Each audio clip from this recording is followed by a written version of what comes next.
Welcome to the Room to Bloom podcast, equipping you to live redefined, renewed, and restored.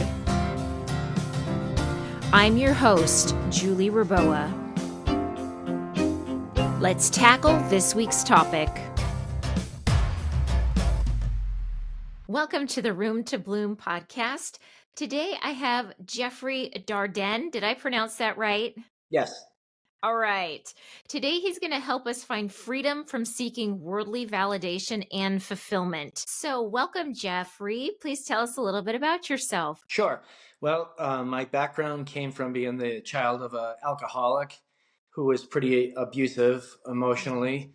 You know, the trouble with alcoholism is they feel they have the right to say and behave any way they wish. And as a child, you know, you don't know right from wrong or that it's acceptable or unacceptable the way I was treated.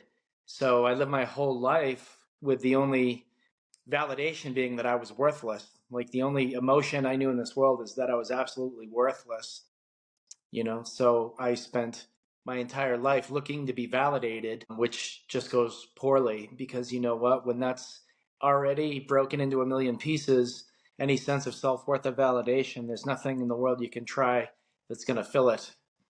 Right. And so I appreciate you sharing that because I'm sure there are a lot of people listening who have had parents who've dealt with alcoholism or maybe some mental health issues and whatnot, and have also felt very unvalidated from their upbringings. So is that what led you to write your book, Freedom? Well, it was, but it was, the culmination of a lifetime of failures, and within failures I include my successes because they didn't do in my heart what I thought that they would do. As I sought validation, from my family, which was just pointless. To do anything I tried was, my father would make fun of me or insult my endeavor. Even when I was in college, he's like, I don't know why you try so hard. You're just gonna fail and be banging nails next to me the rest of your life. I mean, that hit me so hard.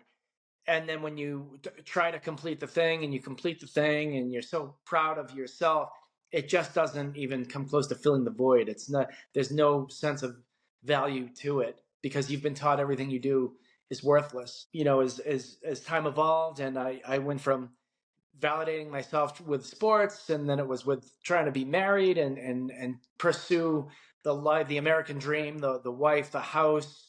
You're trying to do a great job at your career, your chosen career, and none of those things were even worth trying. They just, I made a poor choice in the relationship I chose. I chose somebody that treated me the same way my father did, always insulting me and insulting me in front of people, which again, just the trouble with that is then you don't even have legs to stand on. You don't even know that you're allowed to stand up for yourself. You've already been taught that you're worthless. So you just take this beating, like a stray dog, just hoping to get something tasty to eat, and I'll put up with anything to get it. That's kind of how I felt. What prompted me to write the book was after the years of failure, and then I found God, and I was doing it. I was trying like everybody was trying, and you're in church and you're serving and you're doing the thing, but it didn't mean anything because I wasn't doing it to serve God. I was doing it to serve myself. I wanted a better life for myself, so I was making better choices. So, it was somewhat valuable there, but I was claiming to be a Christian, but not really serving God with it. So God didn't really show up. And after a year of doing that and trying, I gave up. It was kind of boring. And I was then invited to a party in Cape Cod. So I went to the party and I got on my motorcycle and I was like, this is going to be the best day ever, And then I got in a terrible car accident, which I was told if I lived, which they didn't give me much hope of living. They said it was pretty slim chance I'd even make it through, that I would never walk again. Now as I'm laying there in the bed trying to process this, that the only positive thing I found in my life was playing rugby and coaching weightlifting, and that was the only thing I did well. That's not saying much after a lifetime of having zero personal relationships that were successful and pretty minimal career, I guess, paths that were anything outside of just normal and mediocre. For them to just say you're never going to walk again if you live, I was crushed. And as I laid in bed and I'm praying to God and I'm like, what kind of God are you? I have to live through this, and just just completely emasculated that I'd never walk again. And how am I ever going to have a wife? Everything's impossible. The little bits of hope I had were now crushed and gone. And I'm, blaming God that I had this empty life, and now I'm paralyzed. And he said to my heart, he said, I'm going to carry you because you can't walk. And then he also said, I'm giving you what you need. I had no idea what that meant, but it just led me. I cried that entire day. And then here I lay in bed for the next 6 months, paralyzed from the waist down. I can't feel my legs. I can't move. You just stare at the ceiling day in and day out. And I'm trying to read my Bible, which became vibrant at that point. Things just meant a little bit more after the creator of the universe said, I'm giving you what you need. Again, still with no knowledge of what that would mean, the days turned into months and the months turned into forever. And I finally was discharged from the hospital as a paraplegic in a wheelchair with no hope in walking. They told me it was, your spinal cord was so damaged that it's, not going to happen. And then after, a month, I started to move my legs. And a few weeks after that, I started to try to walk in my parents' house, and everything just kind of kept moving forward, even though I was on a scale of 1 to 10, the pain in my hips and my legs and my back was about, I called it hot broken glass. And I knew it wasn't my energy helping me to move. I could honestly tell you, it just wasn't me moving my legs. It just felt like God moving me, which can sound pretty strange to people that don't have a relationship yet with Christ. Um, and as that began to move, and I demanded to get my job back, and I went back to work, and I moved to Colorado. And it wasn't until after about a year of toughing it out. And when I mean toughing it out, it was absolutely unsurvivable. I'd leave my job at 1 o'clock every 12 or 1, because that's all I had to do. And I'd go home and lay in bed and pretty much cry because like my back hurt so bad, my legs hurt so bad.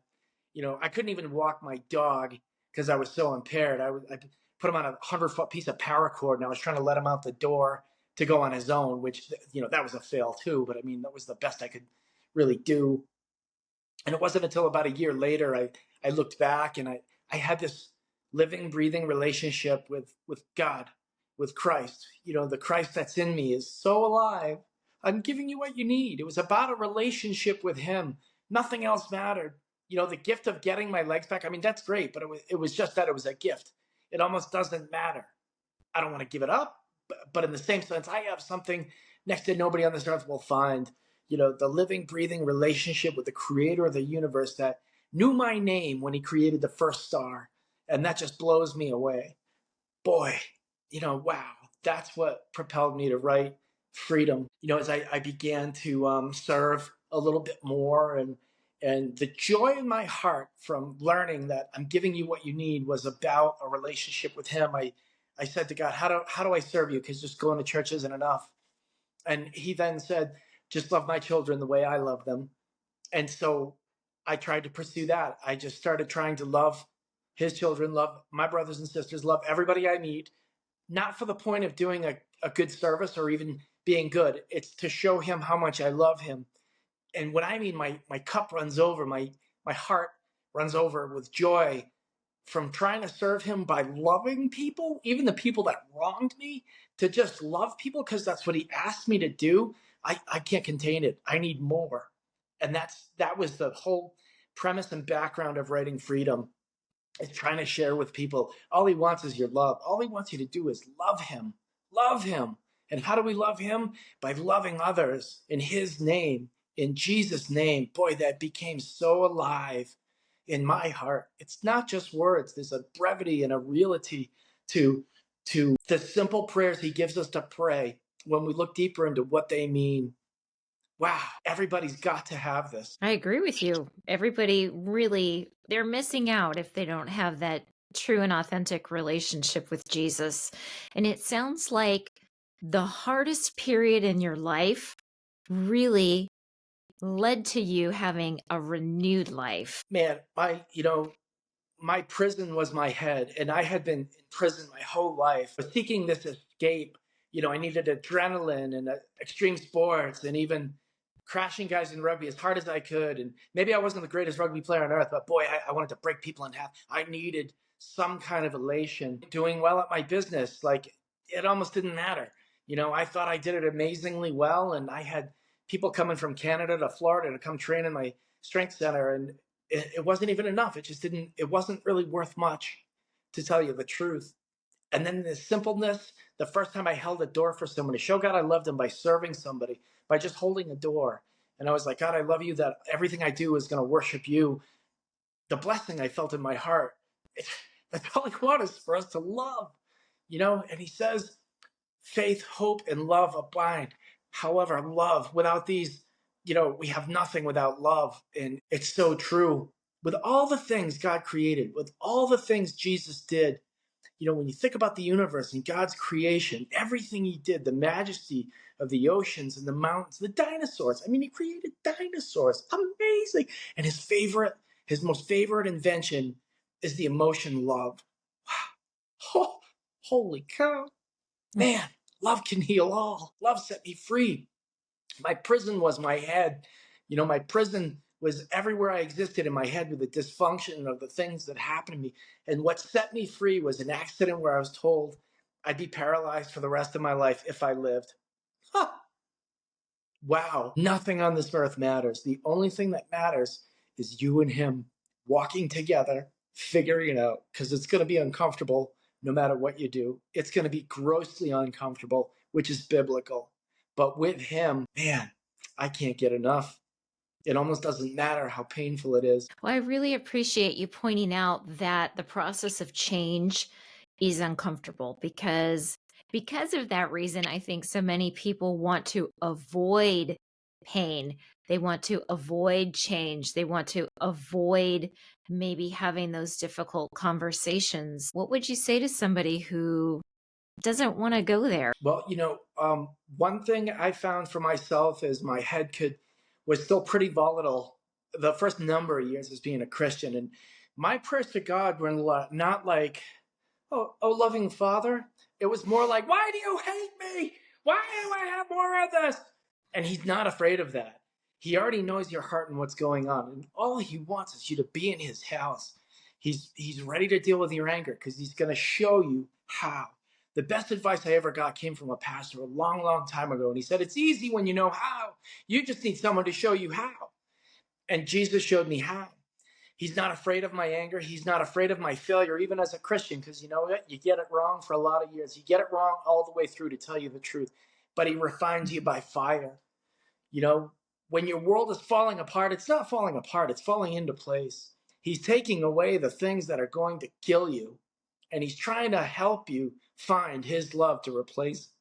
That's the only thing that can complete us as individuals and find a worthiness on this earth, because we are not worthy. But he will make us worthy because he said he would. He loves us that much. He can make us whole. I just loved when you said the prayers that you were thinking, what kind of God are you? Because I think there are so many people who have been through extremely difficult, brutal circumstances, and they blame God. What kind of God would let this happen? Why did you let this happen? Why didn't you protect me? Why am I going through this? What would you say now that you're on the other side to somebody who might be feeling that way? It's a valuable statement because I felt like this black cloud over my life, my whole life. Everything I did and tried, in my whole life, I did a lot of bad stuff, but I was looking for something everybody wants. I just wanted to be loved. I just wanted to be accepted. And the harder I looked, the worse it got, to the point where you're with really dirty people doing really dirty things 7 days a week, and you're still hoping for a better outcome. And I've met so many people that blame God for their bad situation, or even things that happen in this world, and they're like, there's no God. If there was a God, he wouldn't let this happen. Hey, you know what? Since the very first man, God gave free will to do what he wanted. And this has been a matriculation of poor choices since Adam. Adam wanted his own. Adam and Eve were born in the Garden of Eden, this utopian hippie perfection where nothing would be wrong and they'd never have to work. And they didn't want it. They said, we'll choose for ourselves what we deem reasonable there, God. I mean, could you imagine really saying that? Of course not. What a farce thing to say, but that's what we have all done. I don't want you, God. I'll choose my own way. And when it fails, we blame God. God is not the Santa Claus that's just going to provide all these perfect things, because the things of this world don't matter. The perfect health doesn't matter. A 401k worth $3 million. I mean, it's going to come and go. Somebody's going to steal it, take it. You're going to blow it. Something wrong is going to happen. Nothing on this earth matters but his love. So when we go through these terrible things, the ideology is that there's a perfection and, again, this utopia on earth where if I could just get here and I'm here, if I could just get here, things will be great. And you're going to get here and all of a sudden that bar is here and it's still not satisfying. Because, again, biblically, the things of this world are just not satisfying. The only thing that satisfies is his love. The only thing that satisfies is the most powerful statement on earth, which is, I can't. God, I cannot provide, I cannot protect, and I cannot fulfill myself. Those are the three things he wants to do for you. So when we look for this validation in the earth by doing a good job or by having peace on earth, what a dumb concept. There's no such thing as peace on earth. The peace is in heaven. And the only way we get to heaven is through the cross, by loving God, by loving Jesus. And God will show you how to navigate, which led me. The most important thing I read in the Bible was 23rd Psalm, and it took me years to understand it, to tell you the truth. And it's guided me through so many bad days, and I still need to read it more often than anything else in the Bible for the depth that goes. Well, I think you said some really important things. And one that I loved this phrase was the matriculation of bad choices. Yes, there have been a matriculation of bad choices from the very beginning in Genesis. And the truth is that when we choose to sin, there are consequences to ourselves and to other people that we come in contact with. And because of that, there really isn't a lot of peace on earth, but that peace can reside within with our relationship in Jesus. So I really appreciate you pointing that out. But then you were talking about how worldly success did not satisfy you. And I know so many people out there in the world think if I just have this car or if my 401k hits the $1 million mark, I'm going to be fine. I'm going to be happy. But life doesn't always turn out that way. What would you say to somebody who is still maybe thinking, well, I think that's really going to make me happy. It's going to make my life better. It's going to make me feel like I've done something important and worthy in this life in trying to or feel validated in this life. What would you say? Put God first, and everything's going to unfold magically, which will take a lifetime. And that's going to feel a lot better than you thinking you provided yourself with a $4 million IRA or, a brand new Ducati or a crazy car or giant real estate or a portfolio. Because you know what's going to happen? Maybe you earn those things, and 2 days later, you get in a car accident. And they tell you you're never going to walk again. And maybe the choice you made in a woman says, hey, guess what? I can't deal with a guy in a wheelchair. I'm out of here. What happens now? Everything you worked for, again, it's biblical that it's not going to do what you think it's going to do. The only relationship on this earth that matters the most is God. And when you put that first, he'll reveal to you everything he's designed for you to go get. If God's our first priority, then everything else will fall in place. So I had another question for you. And that was, you mentioned earlier how you chose a wife that treated you in a similar fashion to your father. How do you think that relationship with your father affected you in your adult life with other people? Well, again, in the grooming years, just taught to be worthless, finding myself insecure. And one thing about insecurity is it's only attracted to codependent narcissists. The two feed off each other. The insecure is only attracted to narcissism. Narcissists are only attracted to insecure. Once you've done the work and find yourself symbiotic, you're only attracted to symbiotic people. So for a lifetime of me, failure after failure with everything I've done, from business to jobs and everything else, I found myself insecure and looking to tap dance. And then it's never enough for the person looking for you to tap dance. There's always somebody better than you, and they're going to insult you, put you down, berate you, and make you feel even more worthless. And the trouble with worthlessness is you're already taught to not feel that you have a value in any sense of the word. So you just keep making this mistake over and over and over again. Coming from Boston for me, it was like, well, I only end up with the crazy ones. I only get the crazy girls, and girls will be like, I only like the bad boys. Nope, you're broken. You're broken, and unless you fix it, you're only going to be attracted to broken. it takes a lot of work. It takes a lot of years before you find strategies around where you're deficient. You know that you make poor choices in some senses, so you need to be aware. Well, this is what I typically do, and this is the way this is typically going. I need to be aware, right? But my heart loves this person. No, you don't love them. That's the emotions of infatuation. Okay, you're basing love off an insecurity and a broken value system of what you think love means, you know. And it took me years before finding God and finding what true love means. And He loves me. He loves me. He loves me. That's love. That's love. And He's the only one that can provide that. So nothing else really matters.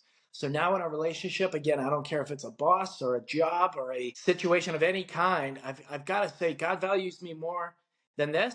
And I've got to value me more than this. And this thing is not acceptable, you know? So, what did it take for you to gain that awareness that you were choosing people who were similar to your dad? How did that happen and how did you overcome that? Well, it was, after my second divorce, and I was in a community I just didn't know. It's where I opened my strength and conditioning center, and that's where I was in the throes of going through my second divorce.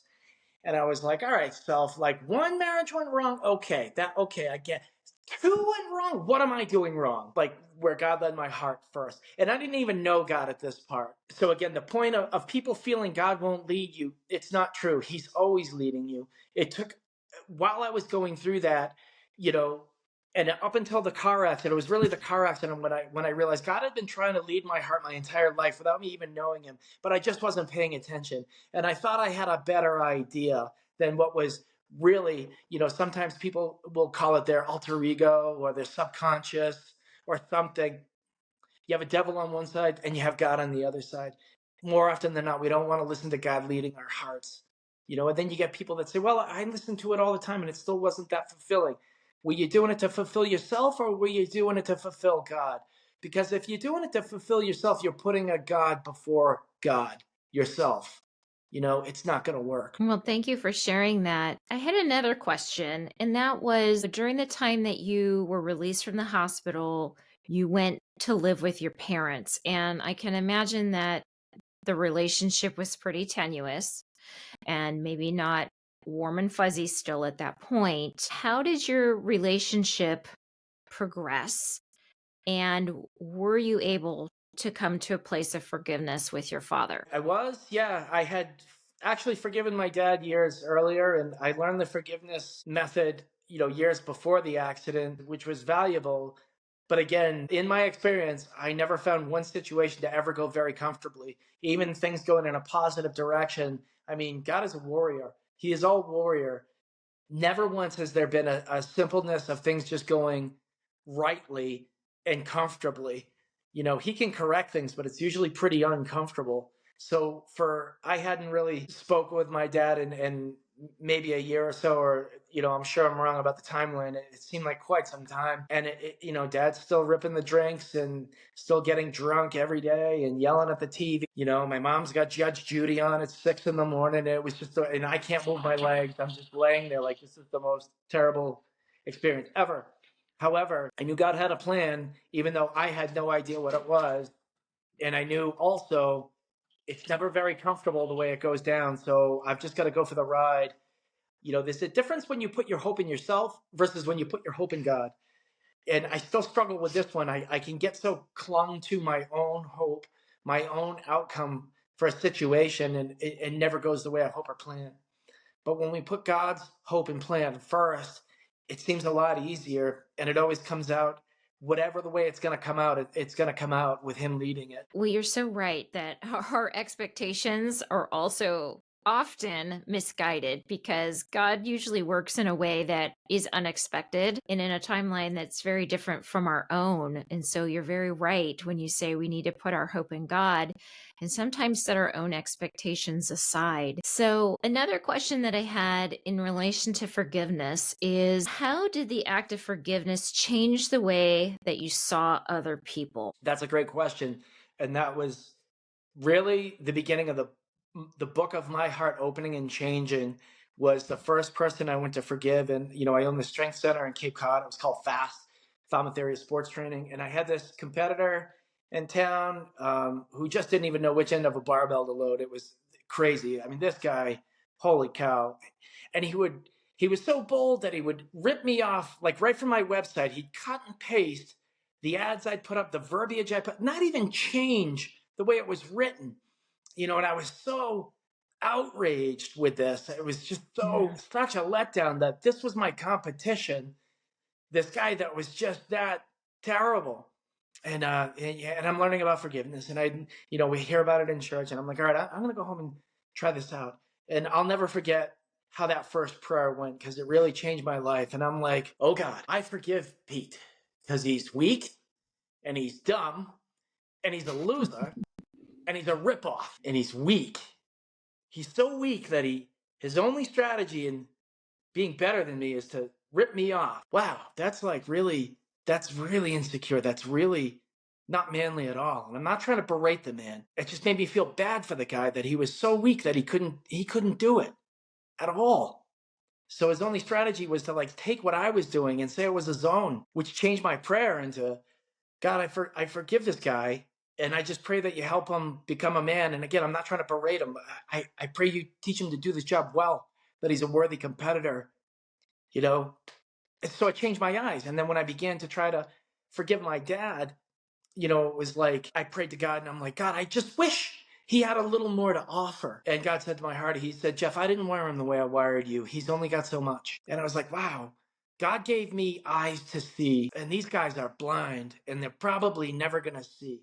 And I hope that they do come to see, but they probably can't. So I've got to value that God gave me eyes to see, and I need to see that they're not strong enough men to realize the outcomes of their choices, and that they're not born to lead. And I'm not trying to be negative to these people. I'm just saying it really changed my view of the way they behave and the things that they've done, trying to find validation, because they're doing the same thing I was doing. I was trying to be validated somehow, you know. They're trying to be validated in what they're. We're all looking to be loved, you know. Well, that's just such a powerful prayer. And God takes all of our prayers, wherever we are in our faith journey, as sincere. So, I'm glad that He helped open your eyes to see that maybe they didn't have the capacity to change or to step up and be the same caliber of businessman that you were. Um, so, even though people may not change, how can we forgive and deal with them in a Christ-like manner? Because some people may never change. There's the failed thought right there, is expecting an outcome. If you're expecting an outcome from what you do, then you've already failed. If there's an I in the statement of what am I going to do, you lost the equation right now. It's not what you're going to do, it's what Christ is going to do through you. So when we think we can love somebody to change who they are, you missed it. Now you're operating on your own will. That's not God's will. All He said is love them, and the rest is His work. So we need to love people and let things go. When people wrong us, boy, it's all the strength we can muster to not behave like people of this earth, but to behave in a Christ-like manner, which again is stated so many times in the Bible. We want to be like Christ. He's the only one that could not be reactive. He was proactive in love, you know, to set down our fisticuffs and to set down the rage and anxiety of thinking we're going to make a change. Boy, there's the biggest battle right there, you know. Yeah, we really cannot have the expectation that other people will change. And usually, instead, God chooses to change us because we're willing. And I love one thing that my pastor said during a sermon. Jesus says, pray for your enemies and love your enemies. And my pastor said, sometimes loving your enemy is praying that they have the best life possible, because having the best life possible means that they have Jesus, that they have salvation. And from that point, their lives may begin to transform. And so I thought that was just a really powerful thing to add on to what you had to say. Now, do you have any resources that you would recommend for anyone who might be in a similar situation, dealing with codependency or substance abuse, or maybe they've had parents who've modeled alcoholism in their families? Do you have any resources that you would recommend? Sure. There's a couple that come to mind. The most simplest is a book. It's called How People Grow, and it's written by two Christian authors, and it paints the picture of every relationship on earth. So when I read this, you're disassembling your parents, your friends, your ex-wives, like everybody you're disassembling what went wrong in their hearts and then beginning to understand your own heart. So that was the first disassembly of what went wrong with me and me learning. The second biggest thing I definitely would recommend is a program called Healing Journeys.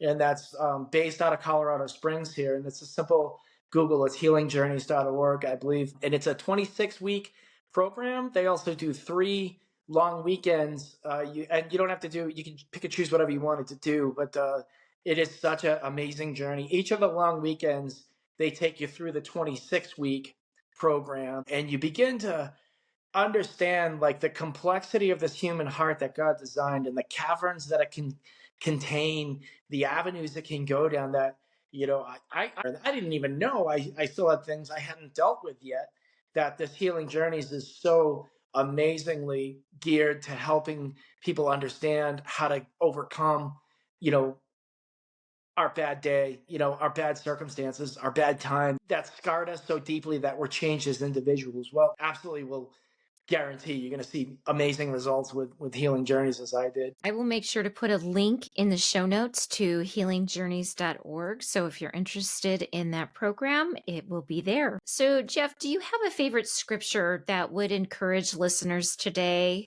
who might be really struggling with wanting validation? My favorite scripture is 23rd Psalm, and it moves me so much. Again, I've got to read it frequently, sometimes almost daily, to keep my head planted, you know, in the true things about walking through this Christian journey. A lot of people think the Bible is just something, written 2,000 years ago, and it doesn't apply to today, but it is absolutely a manual for this world. The 23rd Psalm was written by King David. Okay, now David, when he wrote this, was still a boy, and his job was as a shepherd.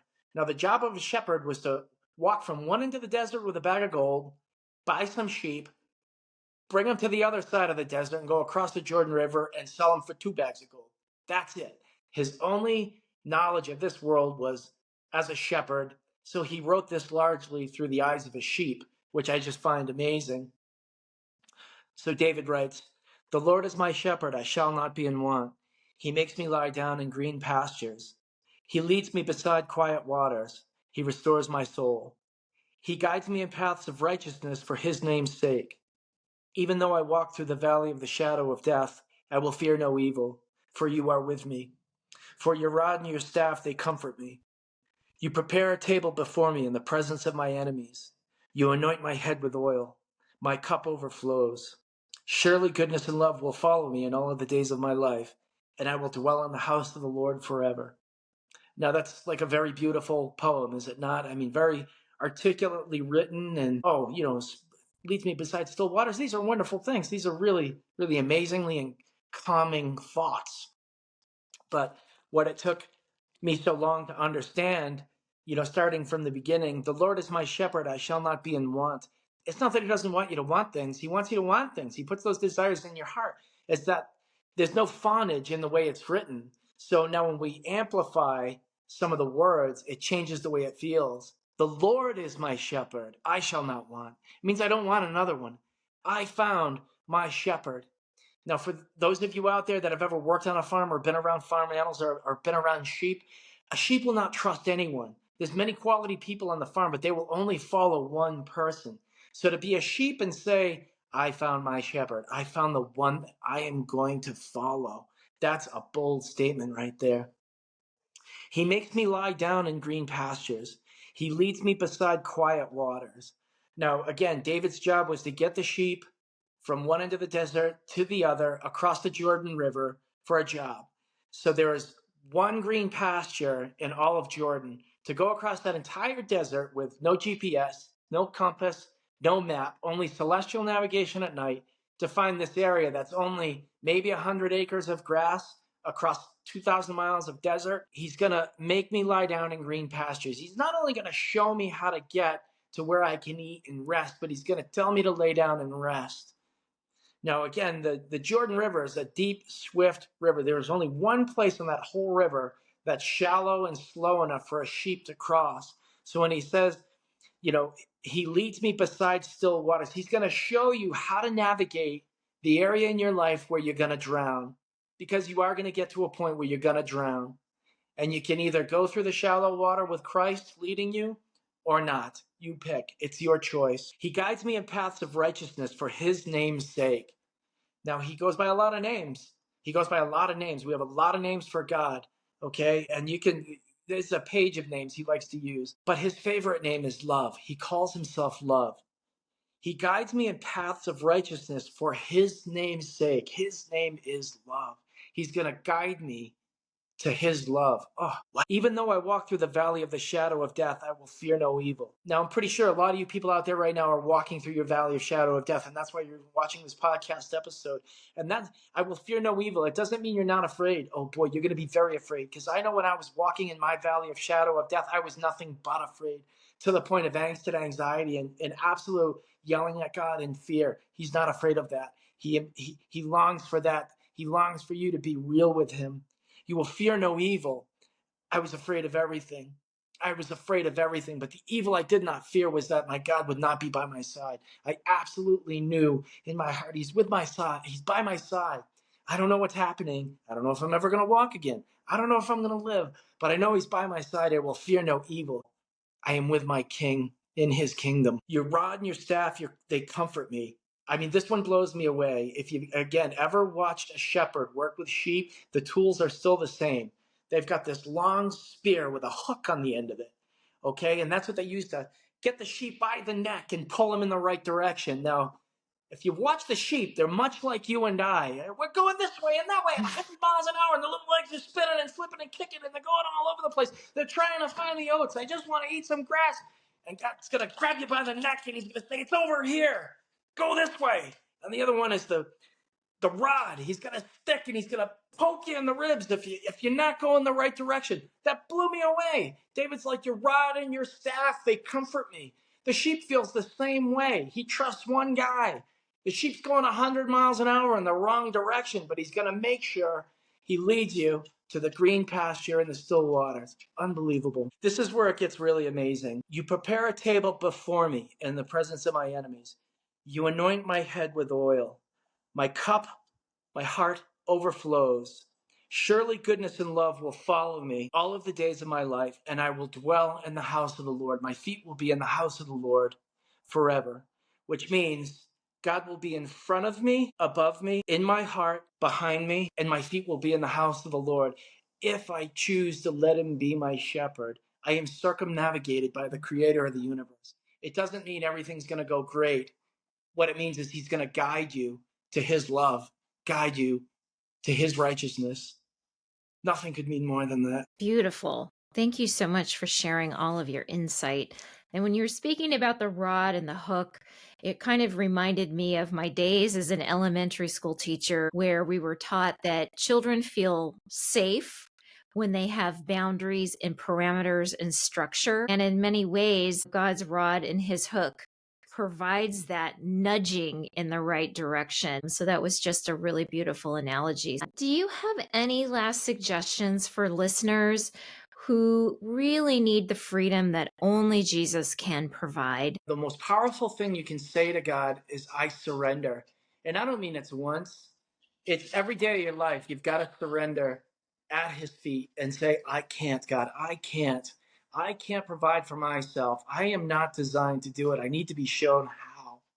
And I'll absolutely guarantee every day he's going to show you how. But we expect these miracles of this, like this, thunderbolts from the sky, and all of a sudden there's $1 million in the checkbook, and all of a sudden our relationships magically improved. And that's not how it's going to work. The first thing that's going to happen, he's going to change the way you think. Your evaluation, the paradigm you look through, the spectacles you look through are going to begin to change. It blew my mind when I was realizing that was what was going on. First the refinement by fire, and then second, my paradigm, my view of my enemies changed. Well, I really think that you're onto something when you said that surrendering is a really great place to start. And it is very counterintuitive or counter worldly message, because the world, with positive affirmations and everything, I'm capable, I can do it. But really, the humility to surrender your life and to surrender your failures. And all of it is when God can help you start to bring together those pieces and repair. So, Jeff, how can people find out more about your book or even get a copy of Freedom? Sure. You can just simply Google my name, Jeff Dardenne, and it should pop right up. Or if it doesn't, you can use jeffdardenne.com, which will bring you to my webpage. And again, my life story. There's a couple of small podcast episodes and a link to the book right there. I also do some public speaking, and I'd love to come out to your community and just be able to share some of the things I learned, or give you the whole story and in all of its animated connotations that I have to share. That would be wonderful. So, thank you so much for being on here today and sharing your wisdom because it is so apparent that God has done a 180 in your life. And it is something magnificent, especially considering the place that you began. So, thank you so much, Jeff, and God bless your book and your speaking ministry. Thank you. I enjoyed being here. I appreciate your time. Thanks for joining me. I hope this episode has blessed you. If so, please subscribe, comment, and share. It's a great way to spread the love and keep good content rolling. As a reminder, this podcast is purely for informational and educational purposes only. Listening to content is not a replacement for medical or mental health care. Please make decisions with your personal care providers. Stay tuned for next week's episode. But if you want more content or free resources in the meantime, head over to FromBudToBloom.com. See you next time. Until then, live fully free in Christ.